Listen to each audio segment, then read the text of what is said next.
Hola, ¿cómo están? Muy buenas tardes.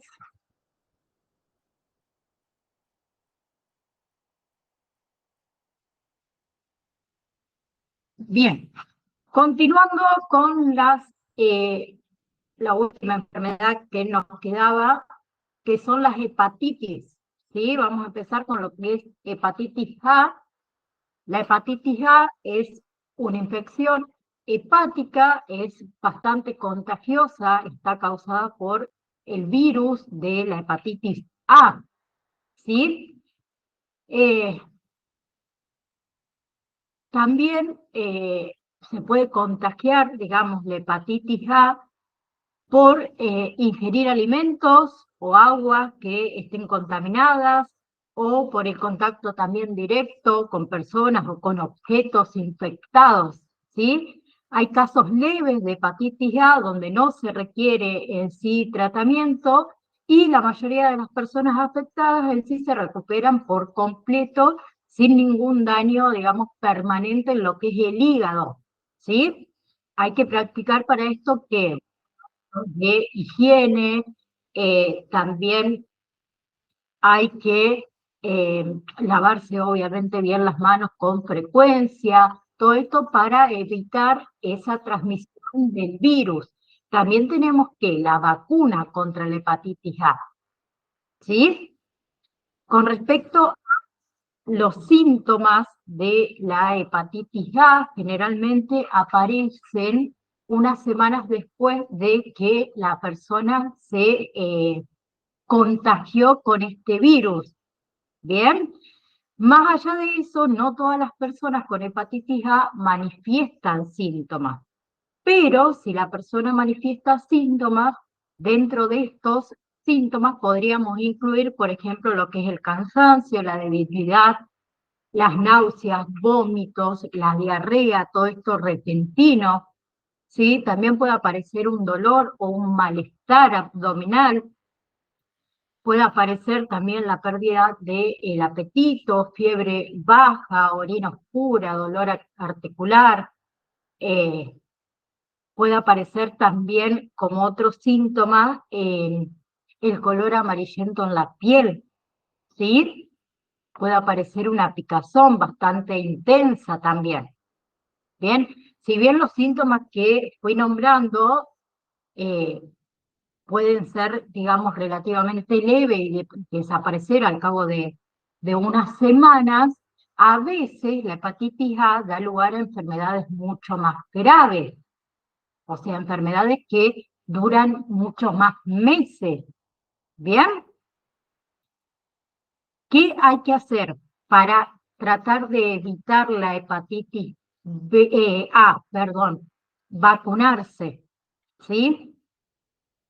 Recibir esa inyección de anticuerpos llamada inmunoglobulina, ¿bien? Que en las 2 semanas siguientes, digamos, a la exposición del virus de la hepatitis A, nos puede proteger contra, digamos, la infección, ¿bien? Por otro lado, la hepatitis A se produce a causa, como dijimos, de un virus que lo que hace ese virus es que infecta las células del hígado y provoca la inflamación, ¿sí? A su vez, esa inflamación puede afectar, digamos, el funcionamiento del hígado y también puede causar otros síntomas como los que nombramos anteriormente. El virus este se propaga cuando por ejemplo, las heces infectadas, así sea en pequeñas cantidades, por ejemplo, ingresan en la boca de una persona, también puede eh, contraerse la hepatitis A cuando uno come, cuando uno bebe algo que está contaminado, ¿bien? A través del contacto cercano con una persona que presenta la infección, ¿bien? Y por otro lado tenemos que los virus estos, o el virus, mejor dicho, de la hepatitis A, puede vivir en una superficie durante algunos meses. ¿Bien? Em, entonces, formas de propagar el virus de la hepatitis A: beber aguas contaminadas, comer alimentos lavados con agua contaminada, ¿sí? Comer alimentos manipulados por alguien que tiene el virus y que no realizó bien su higiene, ¿sí? Por otro lado, estar en contacto cercano con una persona que tiene el virus, más allá de que esa persona infectada tenga síntomas o no tenga síntomas. ¿Sí? Otra propagación es tener contacto sexual con alguien que tenga el virus. ¿Sí? Como toda enfermedad, también hay factores de riesgo, o sea, por ahí una persona puede presentar un mayor riesgo de padecer hepatitis A, por ejemplo. Cuando una persona vive con otra persona que tiene hepatitis A, ¿sí? Cuando eres una persona infectada por el VIH, también uno corre más riesgo, ¿sí? Las personas sin hogar, por ejemplo, también usar drogas ilícitas, recreativas, ¿sí? No solamente aquellas drogas que uno se inyecta, sino las demás también, ¿no? Como les dije antes, también la hepatitis A puede traer complicaciones. A diferencia de otros tipos de hepatitis virales, la hepatitis A, digamos, no causa daño hepático a largo plazo. ¿Bien? En raras ocasiones lo que sucede es que la hepatitis A puede provocar una pérdida repentina de las funciones hepáticas, más que nada en lo que son personas adultas mayores o personas con enfermedades hepáticas crónicas, ¿sí? Lo que es la insuficiencia hepática aguda ya requiere de una hospitalización. ¿Para qué? Para el control y para el tratamiento. ¿Bien? Y en otras personas con insuficiencia hepática aguda hasta podrían necesitar de un trasplante de hígado. ¿Sí? Entonces, con respecto a la prevención, se puede prevenir con la vacuna. ¿Sí? Por lo general, lo que es la vacuna contra la hepatitis A se administra en 2 inyecciones. ¿Sí? Una inyección inicial, ¿sí? Seguida de un refuerzo que se coloca a los 6 meses después, ¿no? Eh, También se puede administrar en una vacuna que incluya también la vacuna contra la hepatitis B, ¿bien? Y esa combinación se hace en 3 inyecciones, ¿sí? Esas 3 inyecciones se colocan en 6 meses, ¿bien? Entonces, eh, ¿quiénes deben colocarse la vacuna? Todos los niños de 1 año o los niños mayores de 1 año que no recibieron esa vacuna en la infancia. Cualquier persona mayor de 1 año que no tenga hogar. Todos los bebés entre 6 y 11 meses que viajan por ahí a diferentes partes del mundo donde la hepatitis A es frecuente, digamos.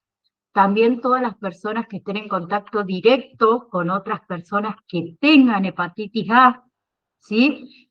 Se les coloca también a los que son personal de laboratorio, ¿sí? Que podrían estar en contacto con el virus en sí, ¿bien?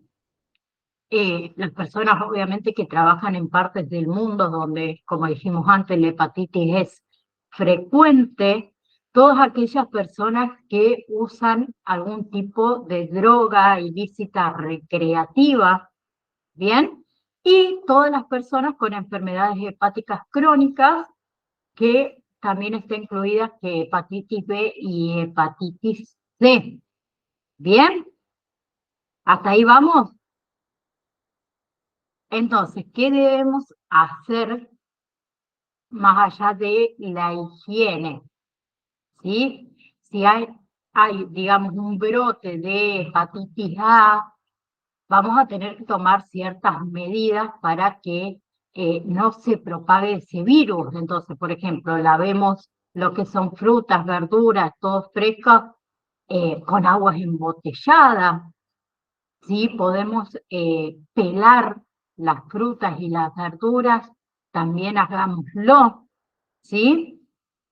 Em, Otra cosa que se recomienda es no comer, digamos, carnes ni pescados que estén crudos o que estén poco cocidos, ¿sí? Beber agua embotellada, hasta cepillarnos los dientes con esa misma agua. ¿Bien? Bien. Hasta ahí vamos. Entonces, me quedaría hepatitis B y hepatitis C. Hepatitis B. La hepatitis B también es una infección hepática grave causada por el virus de la hepatitis B, el VHB. ¿Bien? Hay que tener en cuenta que para algunas personas la infección de la hepatitis B se vuelve crónica. O sea, ¿qué significa esto? Que dura más de 6 meses. Bien, tener hepatitis B aumenta, o sea, hepatitis B crónica, digamos, aumenta el riesgo de contraer insuficiencia hepática, también cáncer de hígado, cirrosis, ¿sí? O enfermedades que causan, digamos, cicatrices permanentes en el hígado. Bien, la mayoría de los adultos infectados con la hepatitis B en sí se recuperan por completo, ¿bien? Y los bebés y los niños son más propensos a contraer esta infección crónica, esta infección duradera que dura más de 6 meses de la hepatitis B. ¿Sí? La vacuna entonces puede prevenir la hepatitis B, pero no existe, digamos, una cura, ¿sí? Si es que uno ya padece, digamos, la enfermedad. Bien, con respecto a los signos y síntomas de la hepatitis B, pueden ser desde muy leves hasta graves y suelen aparecer aproximadamente de 1 a 4 meses después de que uno se ha infectado. Bien, con respecto a estos signos y síntomas tenemos dolor abdominal, fiebre, dolor articular, pérdida del apetito, náuseas, vómitos, orina oscura, ¿sí? También, como en la hepatitis A, el color amarillento de la piel, o ictericia, o sea, el color amarillento en la parte blanca, digamos, de los ojos. Bien, las formas de propagación más comunes del virus de la hepatitis B es el contacto sexual, ¿sí? Si es que tenemos relaciones sexuales sin protección con una persona, digamos, que esté afectada, ¿bien? El virus se transmite si la sangre, la saliva, el semen o las secreciones vaginales de la persona ingresan al cuerpo de uno, ¿sí? También se puede propagar como compartiendo agujas, ¿sí? Se transmite muy fácilmente a través de agujas de jeringas contaminadas con sangre infectada. Bien, por otro lado, denme un segundo. Ahí está. Por otro lado, eh, tenemos los pinchazos accidentales de agujas, ¿sí? Para lo que son los trabajadores de atención médica y para todos aquellos que están en contacto, digamos, con sangre humana, la hepatitis B es un motivo de preocupación. Así que hay que tener mucho cuidado con esto. Por otro lado, tenemos la propagación de madre a hijo, ¿sí? La mujer embarazada infectada con el virus puede transmitirle el virus a su bebé durante el parto. ¿Bien? Como les dije antes, teníamos la hepatitis B aguda, ¿sí? Que sería una hepatitis B pasajera, o tenemos la hepatitis B duradera o crónica, ¿sí? La hepatitis B o la infección por hepatitis B aguda dura menos de 6 meses, ¿sí? Y lo más probable acá es que nuestro propio sistema inmunitario puede eliminar la hepatitis B aguda de todo nuestro cuerpo y que nos recuperemos totalmente al cabo de unos meses. ¿Bien? Por otro lado, tenemos la infección de hepatitis B crónica, o sea que dura 6 meses o más. ¿Sí? Y permanece, ¿por qué? Porque nuestro sistema inmunitario no puede combatir la infección. ¿Bien? Lo que es la infección crónica puede durar toda la vida, ¿sí? Y también puede provocar enfermedades graves, como es el cáncer de hígado, como es la cirrosis. ¿Sí? ¿Bien? Bien, con respecto a las complicaciones de la hepatitis B, habíamos nombrado la cirrosis, o sea, cicatrices en el hígado, habíamos dicho cáncer de hígado, insuficiencia hepática, ¿bien? Y puede también ocasionar enfermedades renales o inflamación de los vasos sanguíneos, ¿bien?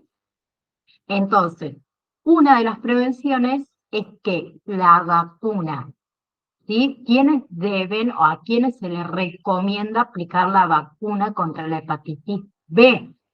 A los recién nacidos, ¿sí? A los niños y a los adolescentes que no recibieron esa vacuna cuando nacieron, ¿bien? A personas que viven con alguien que tiene hepatitis B, a los trabajadores del servicio de salud, al personal de emergencias o a cualquier persona que trabaje o tenga contacto con sangre, ¿sí? ¿Quiénes más deben colocarse la vacuna contra la hepatitis B? Cualquier persona que tenga una infección de transmisión sexual, ¿sí? Como es el VIH, ¿sí? También se recomienda la vacunación a personas que tienen diversas parejas sexuales o si nuestra pareja tiene hepatitis B. ¿Bien? Bien. Por otro lado, también se recomienda la vacunación a personas con enfermedades renales en etapa terminal. ¿Sí? Bien. Entonces,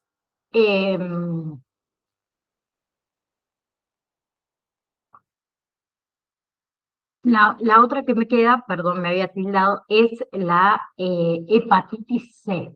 La hepatitis C es una infección, perdón, vírica que lo que hace es que causa inflamación en el hígado, ¿sí?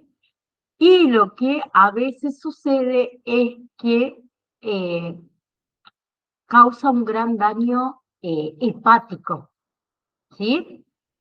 ¿Cómo se contagia o cómo se propaga, mejor dicho, el virus de la hepatitis C? A través de la sangre contaminada. ¿Bien? Hasta no hace mucho tiempo atrás, lo que era el tratamiento de la hepatitis C requería mayormente inyecciones semanales y medicamentos orales eh, que muchas personas infectadas no podían tomar debido a tener otros problemas de salud o efectos secundarios que ocasionaba. Eso hoy en día cambió, ¿sí? en lo que es, digamos, la actualidad, el virus de la hepatitis C crónico suele curarse con medicamentos orales que se toman todos los días durante 2 a 6 meses. ¿Sí? Bien, con respecto a eh, los síntomas y los signos de la hepatitis C, tenemos la aparición de hemorragias, ¿sí?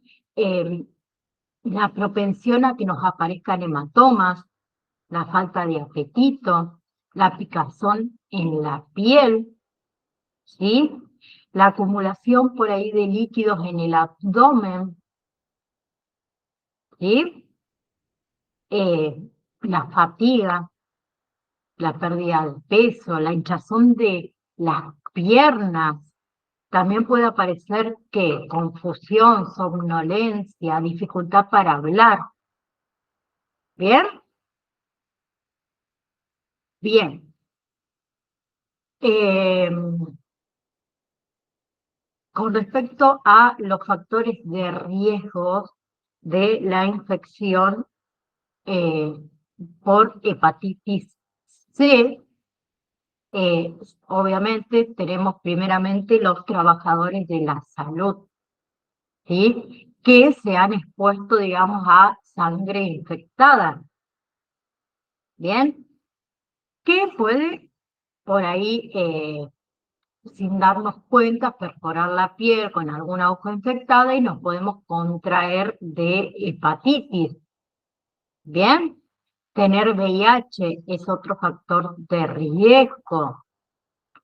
Otro factor de riesgo es si nos inyectamos o si inhalamos drogas ilegales, ilícitas. También otro factor de riesgo es los tatuajes, piercing, en ambientes, digamos, poco higiénicos, con equipos que no se esterilizan como corresponde o directamente no son esterilizados. Otro factor de riesgo es las transfusiones de sangre o los trasplantes de órganos que se hayan hecho anteriormente al año 1992, ¿sí? Otro factor de riesgo es los tratamientos de hemodiálisis, esos tratamientos que duran demasiado tiempo. Otro factor de riesgo es si nuestra madre biológica tenía una infección de hepatitis C. ¿Bien? Hasta ahí vamos. Con respecto a las complicaciones de la hepatitis C, tenemos cirrosis también, cáncer de hígado, insuficiencia hepática. ¿Sí? ¿Bien? Bien. La otra enfermedad son las hemorroides, ¿sí? También las llamamos como almorranas, que son en sí venas hinchadas en el ano y en la parte inferior del recto, ¿sí? Las hemorroides en sí pueden desarrollarse dentro del recto, que serían hemorroides internas, o debajo de la piel alrededor del ano, que son hemorroides externas, ¿sí? Es muy común las hemorroides, ¿bien? Aunque tienen, digamos, varias causas, hay otras que se desconocen, ¿sí? Con respecto a los signos, los síntomas de las hemorroides, generalmente va a depende del tipo de hemorroides que uno tiene. Por ejemplo, las hemorroides externas, o sea, las que se ubican debajo de la piel que rodea el ano, tenemos, por ejemplo, el dolor, las molestias, la hinchazón alrededor del mismo, el sangrado, la picazón o la irritación en la zona anal, ¿sí? En cambio, las hemorroides internas, o sea, que las que se encuentran dentro del recto, ¿sí? Las que no se pueden ni ver ni sentir, raras veces causan malestar, ¿sí? Pero, por ejemplo, cuando uno hace esfuerzo, ¿sí? O cuando hay una irritación al evacuar los intestinos, puede que haber un sangrado indoloro, ¿sí? Que uno no se va a dar cuenta cuando tenemos nuestras deposiciones, pero en las propias heces se puede notar por ahí una pequeña cantidad de sangre, ¿sí? O cuando uno se higieniza con el papel higiénico, también, ¿sí? Bien. Por otro lado, tenemos otros tipos de hemorroides que tienen otros síntomas, como son las hemorroides trombosadas. ¿Qué sucede? Si la sangre se acumula en una hemorroide externa y forma un coágulo, o sea, un trombo, puede provocar, por ejemplo, un dolor que es bastante intenso, puede provocar hinchazón, inflamación, ¿sí? Puede provocar también lo que es un bultito duro cerca eh, del ano, ¿no? Bien, con respecto a las complicaciones de las hemorroides, en sí las complicaciones son raras, pero puede aparecer anemia, ¿sí? Que sucede en raras ocasiones, pero cuando esa pérdida, digamos, de sangre es crónica, que es causada por esas hemorroides, puede causar anemia, ¿sí? Bien, por otro lado tenemos las complicaciones como es las hemorroides estranguladas, ¿sí? Si se interrumpe, digamos, el suministro de sangre a una hemorroide interna, la hemorroide puede ser estrangulada y eso puede causar mucho dolor, ¿sí?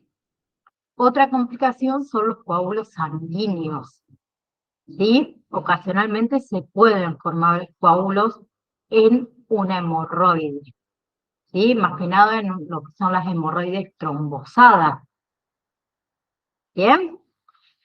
Esto no suele, digamos, ser peligroso, pero es bastante doloroso eh, y muchas veces tiene que ser punzado y drenado, ¿no? Bien, entonces, ¿cómo evitamos o tratamos de evitar las hemorroides? Comiendo alimentos ricos en fibra, o sea, verduras, frutas, cereales integrales, ¿sí? Todo esto que hace, ablanda, digamos, las heces y también aumenta el volumen.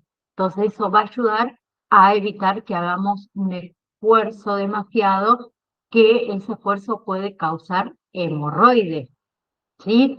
Otra cosa es beber muchísimo líquido, muchísimo, no me exagero a 6, 7 litros, 5 litros de líquido por día, pero beber lo suficiente, ¿sí?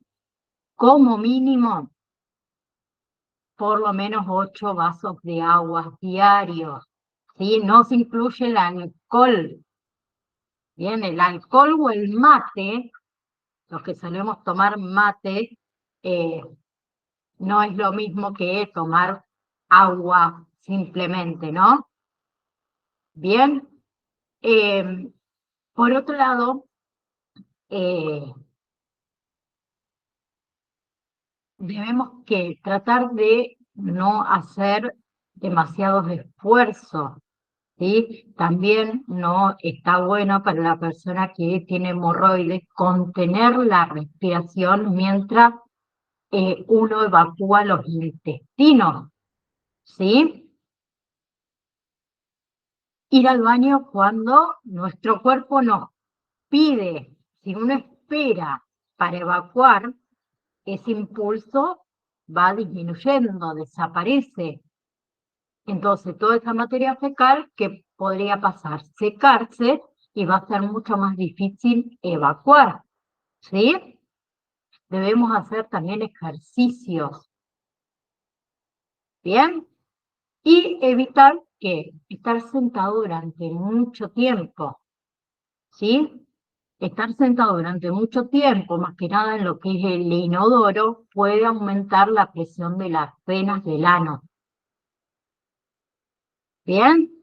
No hagamos, si alguien sufre de hemorroides, no hagamos lo que la mayoría hacemos hoy en día con esta porquería, es estar horas en, em, en el baño, ¿no?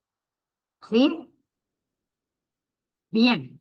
Entonces, si, por ejemplo, las hemorroides nos causan un malestar leve, ¿sí? El médico nos puede sugerir cremas, ungüentos, supositorios, ¿sí?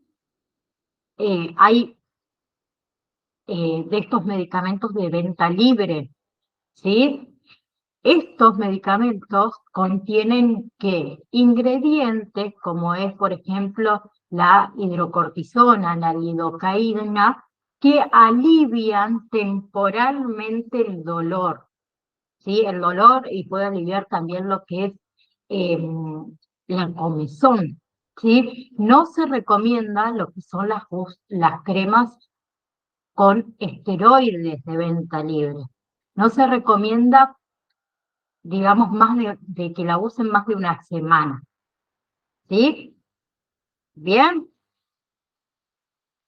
hasta ahí vamos, ¿sí? Entonces, ahora comenzamos con lo que es la parte farmacológica de los trastornos digestivos, ¿sí? Bien,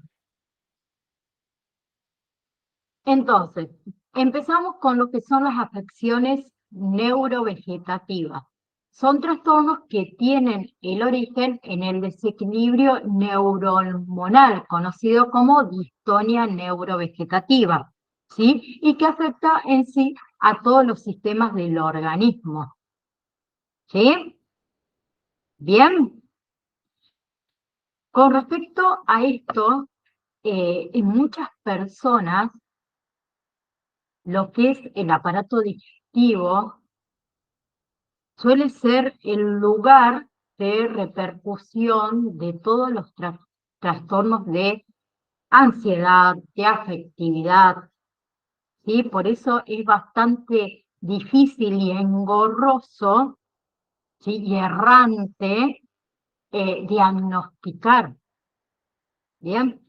Diagnosticar la causa puede ser psíquica, ¿sí? En lo que es el aparato digestivo, vamos a identificar varios trastornos derivados de este desequilibrio, de estas afecciones neurovegetativas, como es, por ejemplo, el colon irritable. El colon irritable es una inflamación permanente, ¿sí? En la última parte del intestino grueso. Bien, por otro lado tenemos el reflujo, el meteorismo, tenemos los divertículos, por ejemplo, también, bueno, entre otros, eh, que son varios trastornos que derivan de este desequilibrio, como dijimos antes. Bien, para esto se utilizan ¿qué? Asociaciones de medicamentos. ¿Sí? Lo que quiero decir es que se utilizan dos o más fármacos que van dirigidos a curar una enfermedad. Bien, entre lo que son esos fármacos tenemos, por ejemplo, el alprazolam, ¿sí? el alprazolam es del grupo de ansiolíticos y de benzodiazepina. Bien, lo que hace este medicamento es que el efecto de él se produce ¿dónde? En el sistema nervioso central. ¿Bien? ¿Sí? Se utilizan para los trastornos de ansiedad. ¿Sí? El alprazolam, que es uno de los medicamentos que se utilizan para el trastorno de ansiedad. ¿Sí? Tiene una absorción bastante rápida y también se suele utilizar ¿para qué? Para aquellas crisis de angustia. ¿Bien?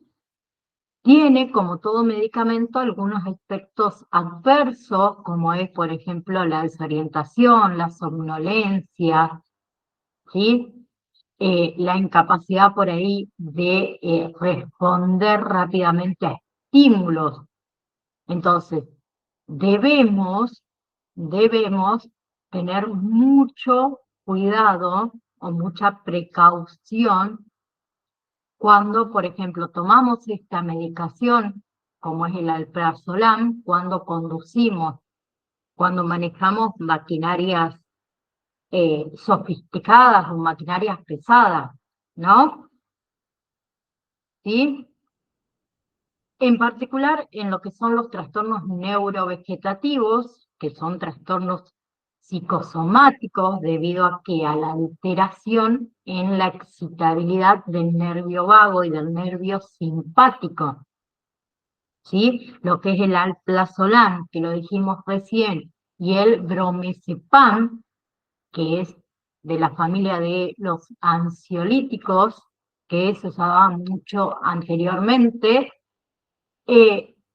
Estos dos medicamentos se utilizan y se administran en dosis demasiado bajas. ¿Sí? Bien, bien. Por otro lado, se considera a las benzodiazepinas en algunos trastornos gastroenterólogos, ¿sí? Que tienen que ver con los trastornos gastrointestinales, que están más allá de todo relacionado con lo que es la ansiedad, ¿sí? Las benzodiazepinas lo que hacen es que nos protegen contra úlceras por estrés, ¿sí? ¿Bien? Bien. Por otro lado, tenemos otras acciones terapéuticas concretas que están relacionadas con las benzodiazepinas, más que nada con la domperidona y la simeticona, que son de acción ansiolítica, también antimética, antidispepsia, antiflatulientos, ¿sí? Tienen también eh, otra asociación que es con la normalización de la digestión, ¿sí? Porque si no ustedes se van a preguntar. Y estamos viendo eh, todo lo relacionado con aparato digestivo y las benzodiazepinas, que mayormente se utilizan como ansiolítico. ¿Qué tiene que ver con el sistema digestivo? Sí, tiene todo que ver. Bien, acuérdense que cuando estuvimos viendo cada una de las enfermedades del aparato digestivo, en muchas los factores de riesgo era que el estrés, ¿sí? Bien.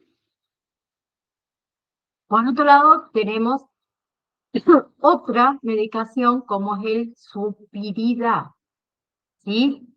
Que también actúa sobre el sistema nervioso vegetativo. ¿Sí? Lo que hace es que bloquea la secreción de, ¿qué? De dopamina, ¿sí? Bien, es un antagonista de los receptores de dopamina. Bien, eh, es que un miorelajante, un sedante. ¿Y para qué se utiliza la la sulpirida? Más que nada se usa para colon irritable, ¿sí? También se utiliza en psiquiatría, ¿no? Se utiliza en ciertos tipos de úlceras, ¿bien? Por otro lado tenemos la domperidona, que también es bastante conocida, que es un antimético que lo que hace es que impide el vómito, ¿sí? Bien, esto es lo que hace. Por otro lado tenemos la simeticona, que es antiflatulento más que nada, y se usa para lo que es flatulencias en sí, meteorismo, ¿sí? También se utiliza cuando vamos a hacernos unas endoscopías o para cuando nos tenemos que realizar una ecografía del tracto gastrointestinal, ¿sí? Por otro lado tenemos el metoclopramida, que se usa cuando esas infecciones neurovegetativas vienen aparejadas ¿de qué? De vómitos, ¿sí? Es que antiemético, ¿bien? ¿Se acuerdan que era antiemético o que impide, perdón, el vómito, ¿no? ¿Bien? Por otro lado tenemos la trimetubina, que es antiespasmódico, o sea, que alivia o calma los espasmos o las convulsiones. ¿Bien? También es espasmolítico, que lo que hace es que suprime el espasmo y se utiliza para el intestino irritable, el dolor abdominal, para la diarrea, ¿sí? También se utiliza para algunos postoperatorios. Y por otro lado tenemos el hipercum. El hipercum en sí es una hierba, que es una hierba cicatrizante, ¿sí? Que también tiene efectos secundarios que son bastante benéficos para lo que es la depresión. ¿Bien? Entre los nombres comerciales de todos estos medicamentos que veníamos nombrando, tenemos, por ejemplo, el Faradil Novo, ¿sí? El Alplax, tenemos el Alplax Digex, el Alplax Next, ¿sí? Que es uno de los más conocidos que se utilizan, ¿no? Por otro lado, tenemos lo que es la acidez, ¿bien? En lo que es la acidez, tenemos los neutralizantes del ácido gástrico, como es el hidróxido de aluminio, el hidróxido de magnesio, el bicarbonato de calcio, el bicarbonato de sodio, ¿sí? Por ejemplo, el bicarbonato de sodio que muchos solemos utilizar para la acidez, quiero aclararlo, después se lo voy a decir obviamente seguro más adelante, no no te cura de la acidez, ¿sí?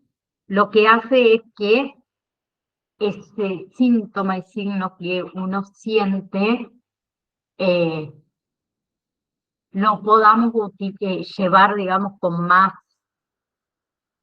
calma, nos neutraliza por el momento. Bien, lo que tienen todos estos fármacos que nombramos, como es el hidróxido de magnesio, el hidróxido de aluminio, el bicarbonato de calcio o bicarbonato de sodio, lo que hacen es que neutralizan el exceso de ácido clorhídrico, que es generado por glándulas oxíticas, que se localizan esas glándulas en toda la mucosa del cuerpo. También se localiza en el fondo del estómago, ¿sí? Entonces lo que nos hacen todo esto es que nos producen, digamos, un alivio inmediato ante ese ardor estomacal, ¿sí? Bien, lo que hacen es que modifican el pH del estómago, pero no afectan la producción de ácido. Bien, entonces mayormente se utilizan junto con otros antisecretores. Los antisecretores lo que hacen es que disminuyen la formación de ácido del estómago. ¿Para qué se utilizan junto con los antisecretores? Para resolver el problema desde la causa, ¿sí? Entonces, habíamos nombrado los inhibidores, no los habíamos nombrado, perdón. Vamos a nombrar lo que son los inhibidores de la secreción ácida, que son estos antisecretores, que tenemos los antagonistas histaminérgicos de hidrógeno molecular, de hidrógeno, como es la cimetidina, la ranitidina, la famotidina.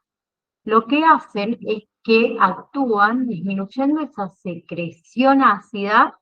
¿Mediante qué? Mediante el bloqueo competitivo de los receptores de histamina.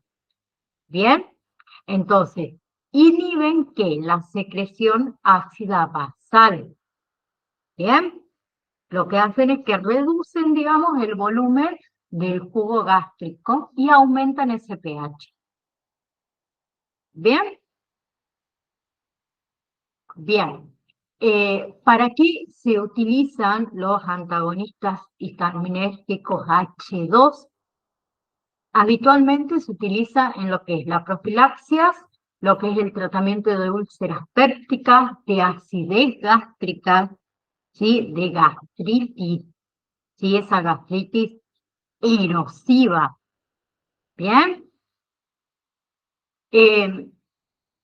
Le había nombrado la famotidina, ¿se acuerdan? La famotidina es una de las más potentes, ¿sí? Que se suele utilizar y muchos de estos antagonistas histaminérgicos H2 son de venta libre, ¿sí? Pero como todo medicamento de venta libre, no hay que abusar. ¿Bien? Con respecto a los efectos adversos, puede haber mareos, puede haber cefaleas, puede haber dolor muscular, ¿sí? Entre los nombres, digamos, comerciales, tenemos, por ejemplo, el gastrial, ¿sí? El taural. El taural, tenemos el taural común y tenemos el taural 300. ¿Bien? Por otro lado, tenemos los inhibidores de la bomba de protones, como es el lansoprazol, el omeprazol, ¿sí? El pantoprazol. Bien, que lo que hacen todos estos es que inhiben de forma selectiva la bomba eh, de hidrogenosis o patrones que bloquean una enzima, ¿sí? Esa enzima es la enzima aislada de la mucosa gástrica. ¿Bien?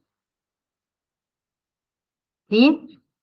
El omeprazol, eh, que es uno, digamos, de los fármacos que tiene más experiencia, ¿sí? La vía de elección mayormente es por vía oral, ¿bien? Y la forma farmacéutica que es más utilizada son los comprimidos recubiertos o las cápsulas de disolución entérica. ¿Qué significa esto de cápsulas de disolución, disolución entérica, mejor dicho? que el principio activo se libera en el lugar concreto del intestino delgado, ¿sí? Y entre los nombres comerciales y genéricos, el más común es el Gastromax o el Lansoprazol. ¿Bien? Por otro lado, tenemos los protectores de la mucosa, ¿sí? Que tenemos, por ejemplo, el factor AG antiácido, ¿sí? La milanta. La milanta viene también en varias presentaciones, tiene milanta plus, milanta extra, milanta 2, si no me equivoco, milanta simple, ¿sí? Que es uno de los más utilizados, y lo que hacen es que neutralizan o son neutralizantes del ácido estomacal. También son inhibidores de la secreción gástrica y son cicatrizantes de las úlceras, ¿sí? Tanto úlceras de estómago y de úlceras pépticas. ¿Bien? Bien.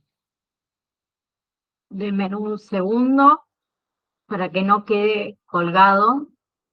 Vamos a ver uno más que es diarrea, ¿sí? Sabemos que la diarrea, que son disposiciones acuosas o aumentos bastante frecuentes de esas disposiciones, ¿sí? Y entre los nombres comerciales, perdón, genéricos más comunes tenemos el carbón. El carbón es un absorbente intestinal y es antiflatulento, o sea, medicamentos para gases y antiflatulencia. ¿Bien?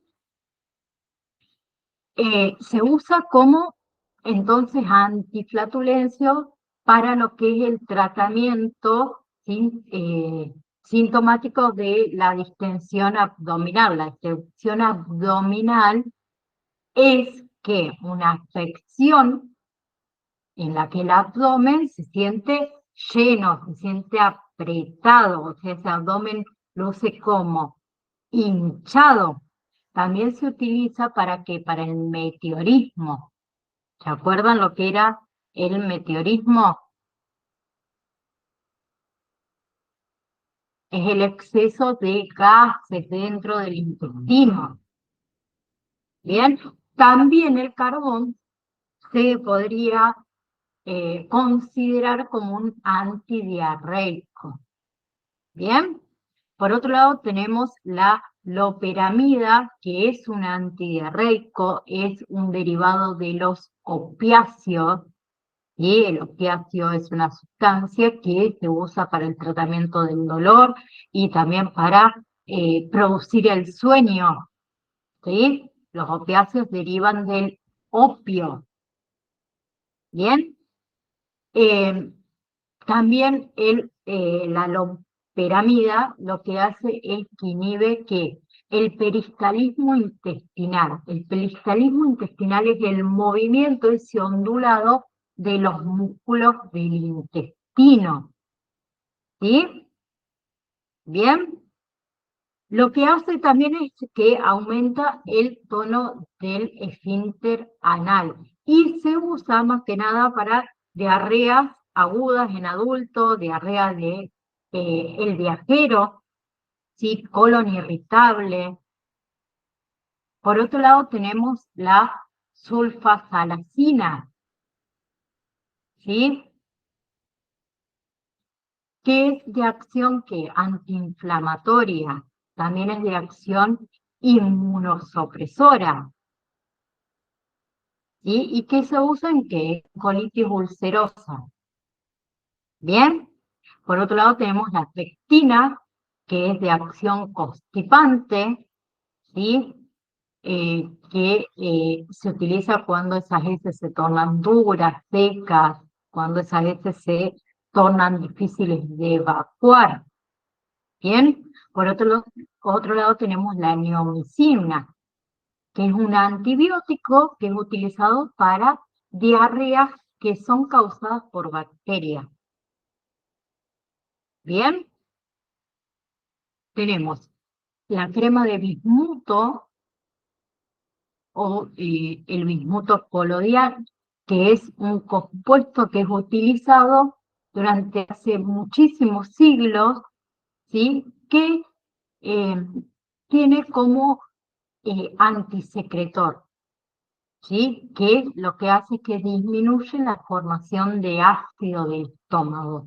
También es antiinflamatorio, es antimicrobiano, alivia lo que son los cólicos, lo que son las náuseas, ¿sí? Y sirve ¿para qué? Para controlar algunas dispepsias, ¿bien? Eh, También un, esta crema de bismuto es, se utiliza también, perdón, para lo que es el tratamiento de Helicobacter pylori. ¿Se acuerdan que es una bacteria que causa infecciones en el estómago? Y sabemos que la enfermedad del Helicobacter pylori puede causar úlceras pépticas y puede causar cáncer de estómago. Bien, y entre los nombres comerciales, el más utilizado es el Suprasec.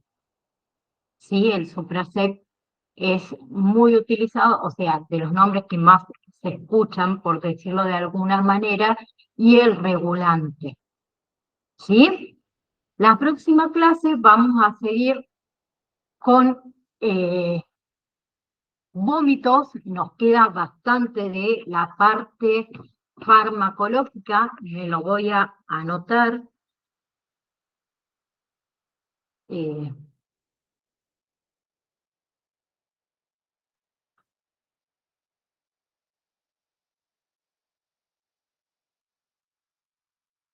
Me lo anoto para no equivocarme, que esperamos, o espero mejor dicho, terminarlo a la parte farmacológica para la clase próxima y eh, lo que seguiría luego de la parte farmacológica de aparato digestivo para que ustedes, el que quiera lo vaya descargando, es, déjenme un segundo, es diabetes mellitus, eh, también entra hipercolesterolemia, síndrome metabólico, ¿sí? Que, ¿por qué unidad vamos?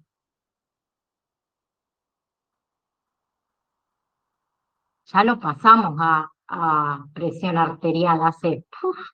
Vamos por la unidad, ya te digo, si no me equivoco, unidad 4, módulo 4, trastornos del aparato digestivo. ¿Sí? ¿Alguna otra duda? Si no, nos vemos, si Dios quiere, el próximo martes. ¿Sí? Les mando un saludo.